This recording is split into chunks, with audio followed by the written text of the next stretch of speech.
All right, you're listening to the Religion Unplugged podcast. I'm Matthew Peterson.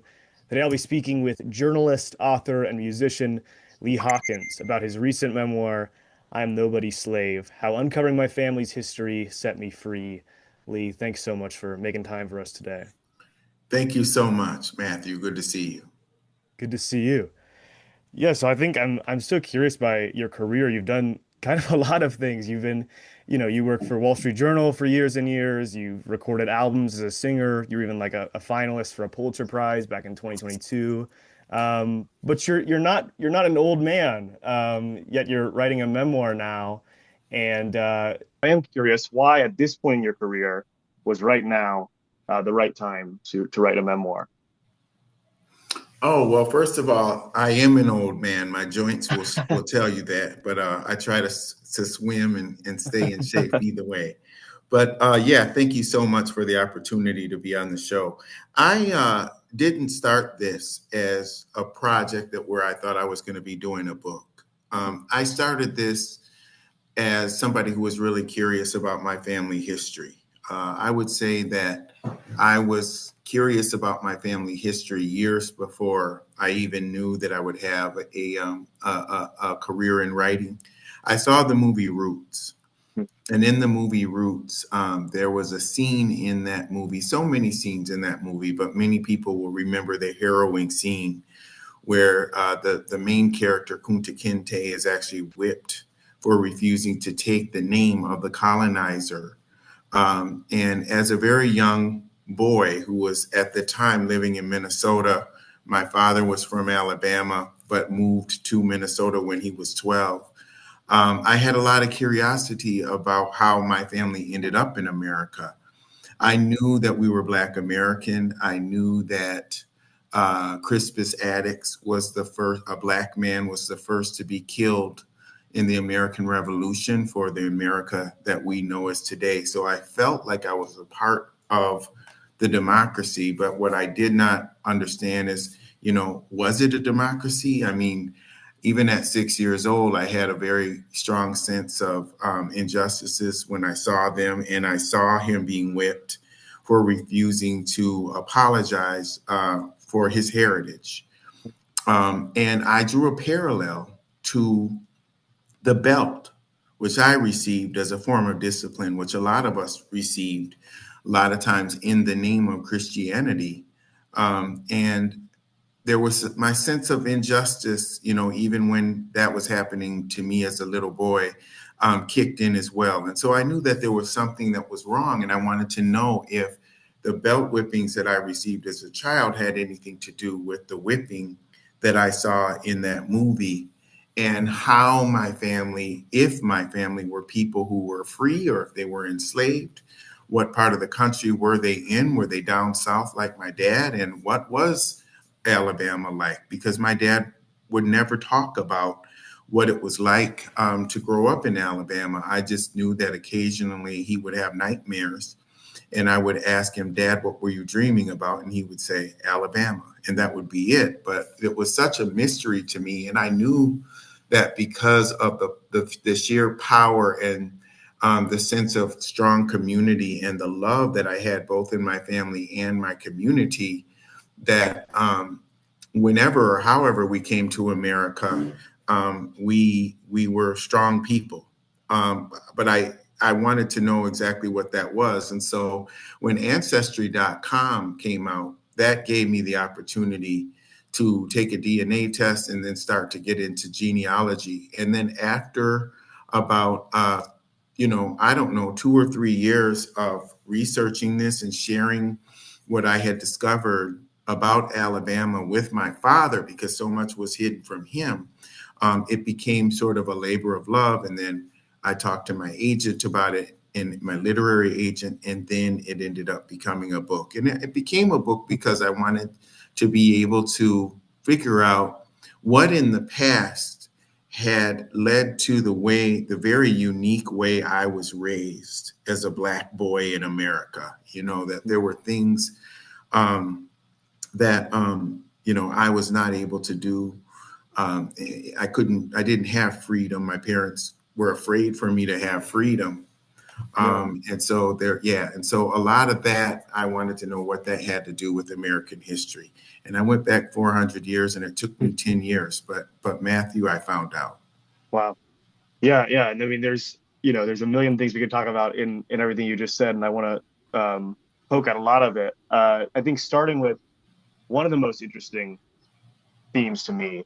We talk a lot about systemic racism in the U.S. as a result of slavery, as a result of Jim Crow, ways it's affected, the macro institutions like education and the workplace, income inequality, all kinds of things. But I don't see a lot of conversation happening about how how Jim Crow, how slavery affected Black families on the micro scale. Like you're saying, with the um, you know, you getting whipped with your belt was very much a habit that you can trace back to enslaved people being whipped by their slave owners. Um, what are some other ways? Can you talk more about that? Can you talk more about these like micro ways that um, the that legacy of slavery and Jim Crow has affected Black families and some of the other ways that those are still ongoing.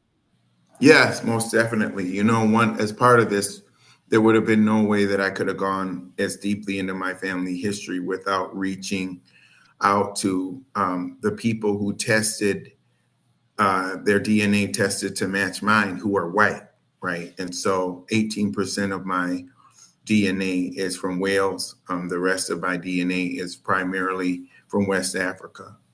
And I contacted my cousins who descended from the other side of slavery, and together we worked through this. And I would say that slavery affects everybody today. And before people jump and say, oh my God, how could you say something that ended 160 years ago affects people today? Well, it does. And it also, we don't always have to go back that far. We can go back just to Jim Crow, which was only 60 years ago.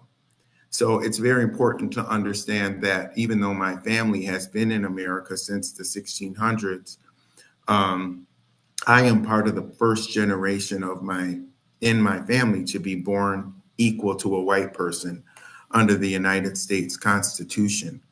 And so when I did this work and I was able to go into history, and it's for much as I would love it to not be true, because if you look at my life story, you'll see I'm not a victim. I've always been a victor, and the victor in the name of Jesus Christ, that's for sure. But the key is that I see slavery and Jim Crow all over. One of the ways that I saw it was through colorism.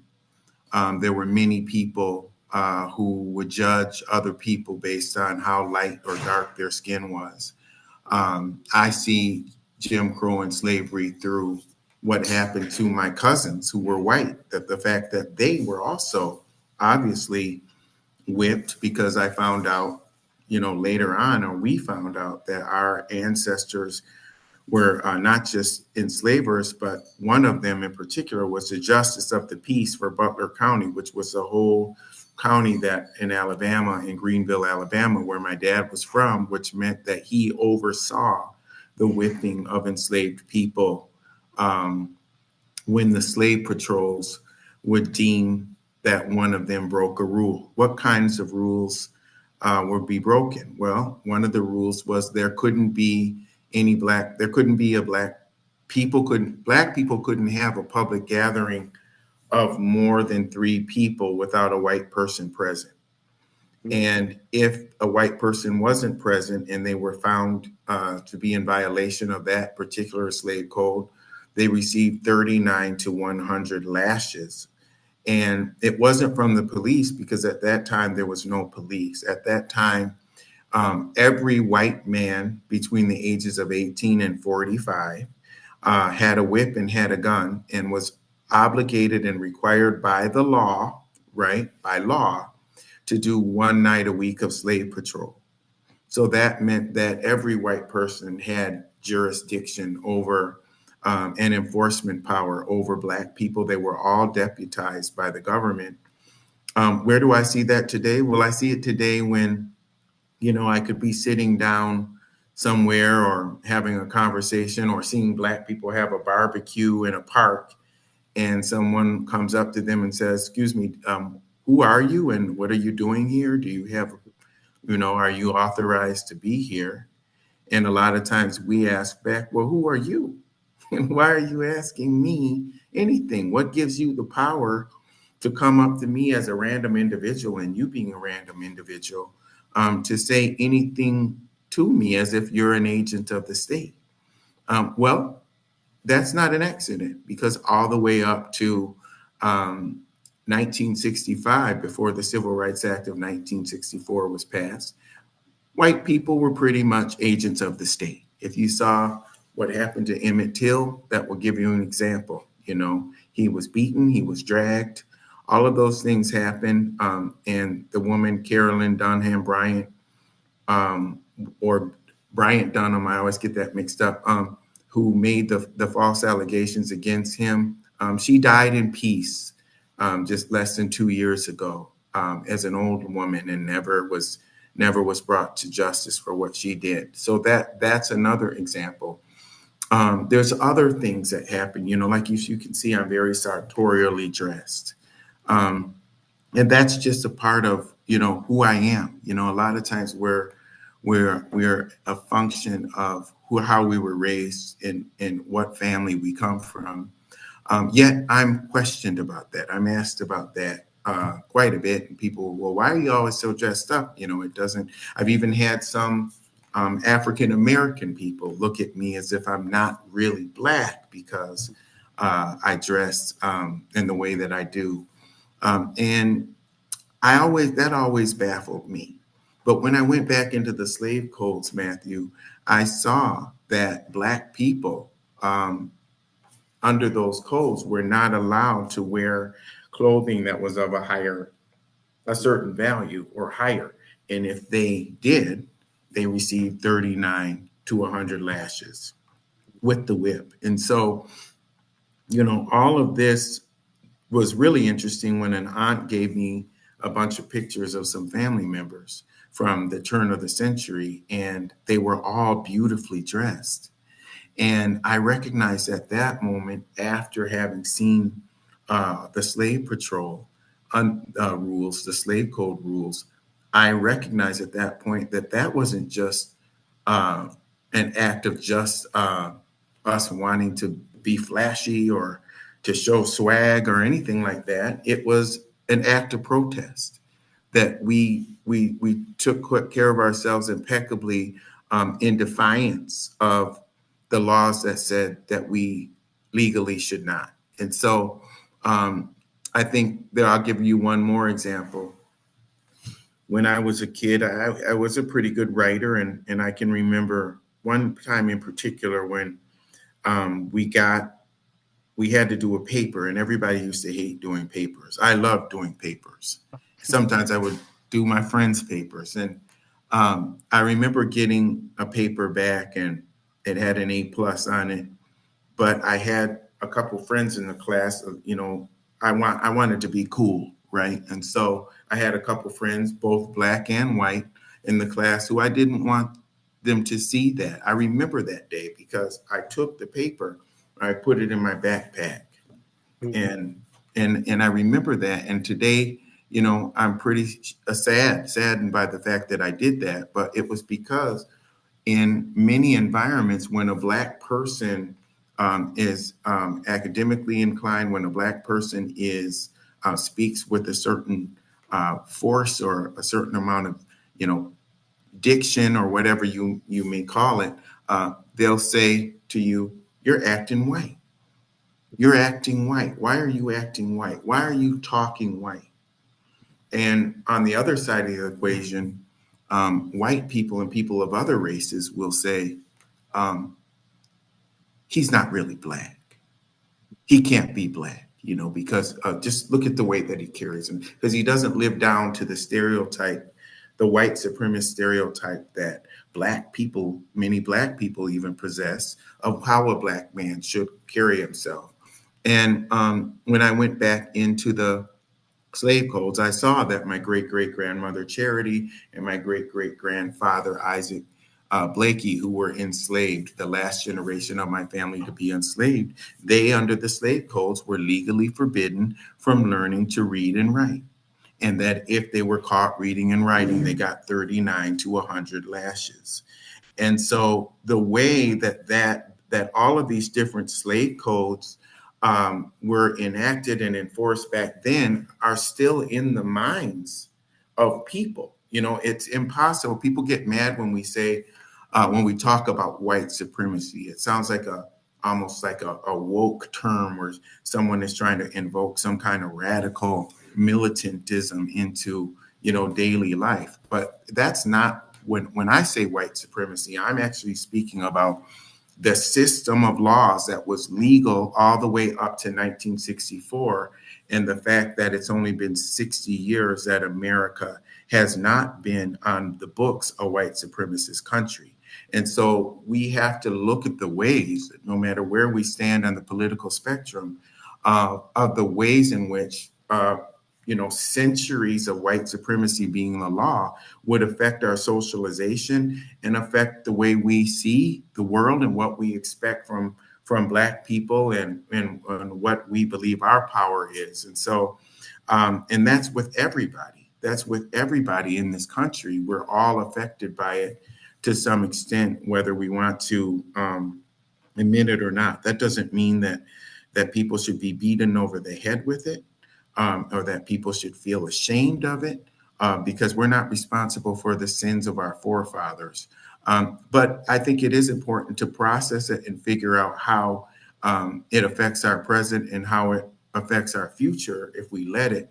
It doesn't mean that if you're not doing it for the sake of wanting to do the right thing, to recognize the way that these things might have seeped into your consciousness or been internalized in your consciousness, let it be, because we're moving into a minority majority culture now, and that you or your children or your grandchildren will not be able to survive or to thrive in the society of the future if they're not able to deal with people who come from a different background, or to have any sensitivity for what their people have endured and overcome. Yeah, totally, totally. Very well said. And I think I'm very interested. I mean, you mentioned earlier, some of, I mean, a great portion of a lot of these negative things and the abuse that you endured was done sort of in the name of Christianity. And I'm curious if you can sort of dive into what your experience has been in churches, and how kind of white supremacist notions, ideas has infiltrated the churches, and how that's been damaging. Yeah. Well, first of all, giving honor to to God and Jesus Christ, who is the head of my life. I have great respect for the church, particularly the church I grew up in, the Missionary Baptist Church, which is a primarily African American led church that led emancipation, the movement for emancipation, and led the movement for civil rights, which led to the passage of the Civil Rights Act of 1964. People, you know, have a strong feeling against Christianity. Well, in America here, let's at least give Christianity credit for leading the movement that led to the passage, because it was a Southern Christian Leadership Conference that led that movement, that led to the passage of the Civil Rights Act that brought equal rights for all people and included all people in the American democracy. And so that was a Christian movement. And I want to make sure that I say that up front. Um, Spare the rod, spoil the child is what people say. And they claim that that's a biblical text. That's nowhere in the Bible. That was stated by a philosopher who was speaking that. But there are other biblical verses that we could find that if we wanted to use them to justify abusing a child, we could do that. There are biblical verses that we could find if we wanted to justify stealing land from the indigenous people. We could do that, and it was done. The manifest destiny was something that I dug into in my book. If you read my book, you'll see that I went back and I traced. Um, but this is not a political book. This is a book where I went back and just traced the facts and let people make their own decisions. And so I went back and I found um, the man who genealogically is my, I believe, my third great grandfather, Jesse Pugh, and his brother Lewis Pugh, who enslaved my great great grandmother Charity Pugh, sexually assaulted the women in my family, and as a result of that, I'm related to him by blood. And I studied those men, and they founded a church called Beulah Primitive Baptist Church, which still stands today in Pike County, Alabama, in Troy, which is where John Lewis is from. And in that, when I go back to the newspaper clippings from when they were founded, you start to see that they, at the beginning, were hailed as heroes, were as men who had taken the land from the savages, and making sure that the land then was restored back to into the men who were divinely appointed by God to take it, white men. And you'll see that in that book that was something that was tied to a warped exploitative interpretation of the Bible, and slavery as well. If we look at the way that Bible verses have been used to justify slavery, not just in American chattel slavery, but from medieval times to now, there have been many, many examples in which the religiosity of all of this has been used in a negative way, and that's the problem. Very often with religion versus spirituality is that. We adapt orthodoxy and dogma and tribalism, and use religion to manipulate and exploit. And in my humble opinion, that has nothing to do with Jesus Christ, with the love of Jesus Christ. Nor do I think it has to do with the love of Allah or any of the other spiritual gods that people choose to to praise. My Jesus, my God, my Holy Spirit embraces the children, and it's so hard because we, for a long time, I've had a hard time calling corporal punishment abuse. I think it's almost unfair to call it abuse, even though it's abusive. I think if we want to really make a commentary about our society, particularly our American society, we should say that it's normalized American violence, because that's what it is. If you look at 17 states currently in public schools, mainly the states where slavery was legal, they're still able to hit kids with a wooden board. And of course, Black and brown kids and students with special needs receive a disproportionate share of the beatings. Um, and if you look in my book, you'll see that I break down. Let's look at how exactly um, the enslavers who enslaved my family, who are my family members by blood, let's look at how they got their land. Let's look at how they justified it. Now, let's go into, the 20th century, and let's look at the fact that since 1837, I've had a murder in my family every generation. And let's look at how those murders were justified, right? And so I think that we run into trouble when we abuse religious texts. And this is what our nature as tribalists can lead us to do if we're not. And this is why it is important to take that step, to recognize the evil capacity that we have as people, and to always be in connection with our Maker so that we can recognize that and steer clear of any kind of feeling that we would justify hitting children with a whip or a belt, or hitting children with a board and say, yes, they need that. And the Lord God himself told me to do that. No, he didn't tell you to do that. You're telling yourself that you need to do that because you have unprocessed trauma that was handed down from previous generations. And we have a lot of people in our churches, Matthew, who are suffering. A lot of people who have turned away from the church. And I'm very careful to let people know, don't let the sinful nature of man, which can include our religious leaders, right? Because they are human. Don't let their crimes and their failings and flaws turn you away from God, because you need to see the distinction between God and human, right? And man. And that's where we get in trouble when we go into religious institutions and we exalt our spiritual leaders. We should respect our spiritual leaders, but we should never exalt them or expect them to, to never disappoint us, because that's not going to happen. And there are many people who are blocking their own blessings by not recognizing the fact that there can be evil everywhere, and including in the church, and that it's our job to embrace the message, because that's what our spiritual leaders are here for, to bring forth the message, to reinforce community, and to teach us the word of God.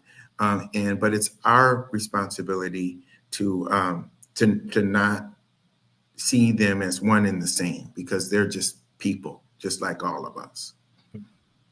Yeah, yeah, and that ties really well into kind of what I want to close out our conversation with, um, which is that I think probably the most compelling uh, theme throughout the whole book is your relationship with your dad, because it's, you detail very explicitly, all of the punishment, all of the whippings, and it's really brutal, and you make us feel every part of that, which I think is really important. But by the end of the story, you have forgiven your dad, and you've come to have this really incredible relationship. And I would just love for you to talk about um, that journey of forgiveness, what that was like, and kind of, everybody I think has somebody in their life they're struggling to forgive, and you guys really, by the grace of God, it seems, were able to um, move forward and to grow together. What kind of advice do you have for people who are struggling to forgive others, and how did you guys get there? Well, the way that I started the book initially, before in earlier drafts of the book, it opens up with one of the more harrowing incidents of violence that I received, whipping or belt whipping I received as a child. And my editor at the time, Tracy Sherrod, said, based on what your relationship with your dad really was, um, I think that you should be careful not to lead with the violence and then show the love along the way, because you're putting that violence in a one-dimensional way into the reader's mind. And I think one of the hardest things for any writer, for any family, for any country, for any society, is to push ourselves to allow for complexity and nuance. And I want all of my characters in my book, because I do write nonfiction, to be saluted with the truth that they are complicated people, and that multiple things can be true. One of the things, yes, was true, that I received the belt. But another thing was true. My father was omnipresent in my life. My father loved me um, so deeply, and made it clear that he did, through his presence, and also made it clear that I could accomplish anything that I wanted in my life. All I had to do was to work hard and to keep my faith in God. And so there's also the scenes in the barber shop and the scenes, on the basketball court, and the scenes going and buying shoes and shining our shoes and these father-son rituals. And I think it's those father-son rituals and the fact that my father approached our relationship through the foundation of love, but, was a victim in his own right because he was raised in Jim Crow, Alabama. And the reason he whipped me was because he thought he needed to scare me into perfect behavior.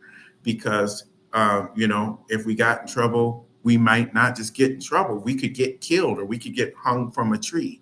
And obviously, that was the PTSD that he had brought into the integration experience from the Jim Crow apartheid experience.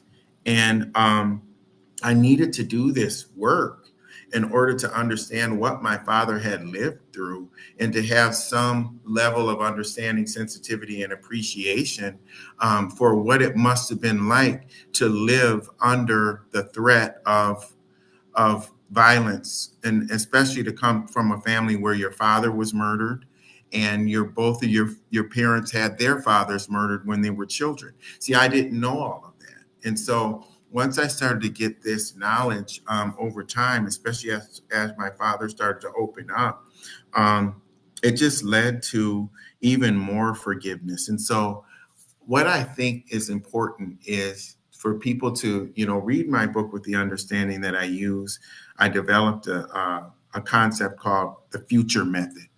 And it's family unity through understanding roots and experiences to do this book. And what that means is when you apply the future method, it's studying family history to find out what happened to your parents, what happened to people in generations before. There are lots of people whose family went through atrocities such as Jim Crow apartheid. There are Holocaust survivors. There are Armenian genocide survivors.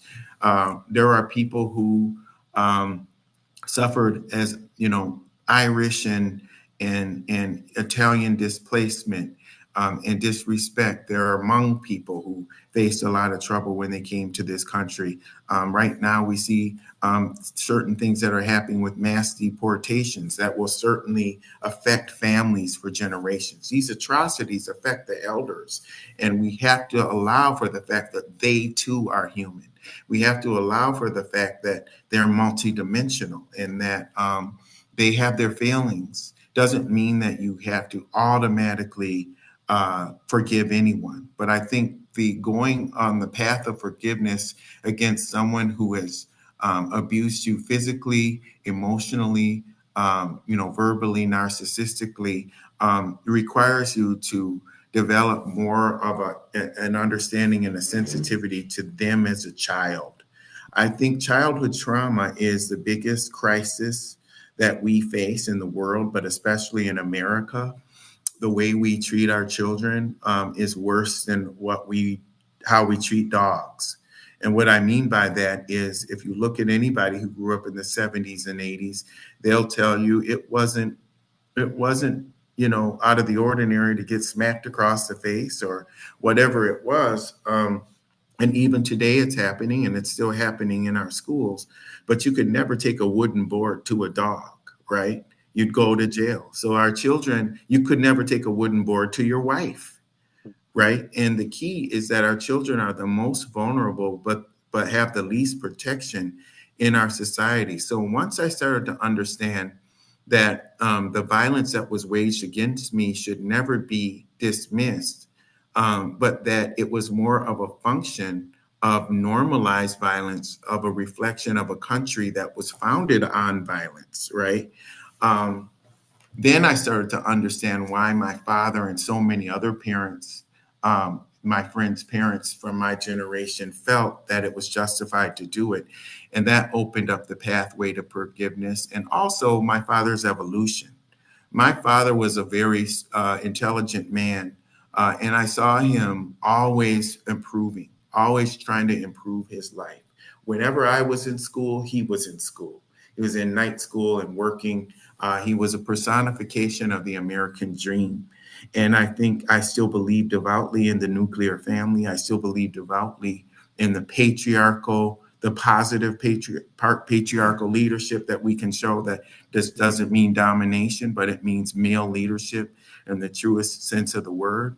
And all of these things are Christian principles, and my dad personified that. But what is our job, Matthew? Our job, if we really love people, is to not judge them, but to lead through a lens of curiosity, to question them. Why did this happen? How can we improve? I want our relationship to improve. What were you going through at the time when you did those things to me? Um, and that to me is the ultimate form of love that we can show for our families, to take this approach, this Socratic approach, to the traumas that we faced as children. Because if we don't, it will kill us. It will make us sick and we will literally die. The Adverse Childhood Experiences study shows that cancer, diabetes, and heart attacks um, are um, are what will happen when when you have not dealt with childhood trauma. And if you have 4 or 5 stressors, you're going to die 20 years earlier potentially. So understanding, Matthew, that the highest form of love that we can show our families, our country, and even our church, right, as institutions, is curiosity, and trying to always make ourselves and the people we love better, through going through the process of discovery, and not judging people, but giving people the opportunity to share, the different trials and tribulations and triumphs that uh, are prevalent in their life. And we want to understand the full person. We want to understand the full country, the full institution in the church. We had slavery, but we had emancipation. We had Jim Crow apartheid, but we had the passage of the Civil Rights Act of 1964. Why did we have it? Because we engaged in critical thinking, because we engaged in activism. If we loved the country enough to question the country, and if you truly love your family, the best thing you can do is to question it, so that you can get rid of the toxic things that predated us, and take forward the resilience and the collaboration and all of the things that were successful in our family stories, and continue that for future generations. And so that's the ultimate love. When I criticize the country, when I criticized my father, when I criticized the church earlier today, it was out of profound love, not of resentment or hatred, but wanting, loving them so much, of wanting to make them better. And if we do that with ourselves, hey, what more can we do? Yeah. Yeah, that's beautiful. Thank you, Lee. Everybody, that is Lee Hawkins. His book is I Am Nobody's Slave. Thanks again so much for being on the show. We really appreciate it. Thank you. And if you need to reach me, I'm at leehawkinsjr.com. That's leehawkinsjr.com. And remember something: nonviolent social change doesn't just mean protest, right? Nonviolent social change also means in our homes, making that promise to our wives, making that promise to our children, in our schools, making that promise to our children, and in our country. How can we deal with the violence in this country? How can we promise each other that we will not use violence in our communities as well? And that process that Dr. King brought forward is still very relevant today. That's one of the most controversial and radical approaches that we could use. It's gotten people killed. And the reason it's gotten people killed is that nonviolence and love brings people together, and it brings progress in a way that allows for the kind of equality in bodily integrity that people have been denied in this country for centuries. And so it's time for us as a society to come together and to reach across to the other side, to push for nonviolent social change at every level. Thank you, Lee. Have a wonderful rest of your day. Thanks a lot. Have a good one.